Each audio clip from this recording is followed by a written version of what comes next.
ہم من حیث القوم بے حیا زیادہ ہیں یا منافق زیادہ ہیں؟ ہمارے لڑکیوں اور لڑکوں کے لیے الگ اسٹینڈرڈز ہیں.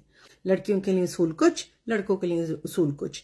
اگر آپ رشتہ کرنے جاتی ہیں کسی کے گھر تو آپ یہ دیکھتی ہیں کہ لڑکی بالکل اتنی خوبصورت، حسین اور بالکل سوئی کے ناکے سے نکلی ہوئی ہو کہ اس سے زیادہ حسین پری اپسرا کوئی نہ ہو. ٹھیک ہے، اتنی ہی وہ پاک باز ہو، اتنی ہی وہ پڑھی لکھی ہو.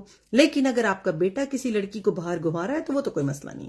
وہ گھمائے گا کسی بھی لڑکی کو، کسی بھی لڑکی سے فلرٹ کرے گا، کسی بھی لڑکی سے افیئر چلائے گا. لیکن وہی لڑکا کسی سے رشتہ کرنے جائے گا تو اس کو وہ لڑکی نہیں چاہیے ہوگی جس کا کبھی کسی سے افیئر رہا ہو. وہ لڑکی قابل قبول نہیں ہوگی. بالکل نئی نکور لڑکی چاہیے جس کے دل میں بھی کسی کی چھاپ نہ پڑی ہو، جس کی آنکھوں نے کسی کو نہ دیکھا ہو. یہ منافقت نہیں تو اور کیا ہے؟ آپ کسی اور کی بہن اور بیٹی کو بے عزت کر رہے ہیں. لڑکوں میں بیٹھ کے اس کے بارے میں بریگ کر رہے ہیں. لڑکوں میں بیٹھ کے اس کے بارے میں یہ بتا رہے ہیں وہ میری گرل فرینڈ ہے یا میرے ساتھ باہر گھومتی ہے.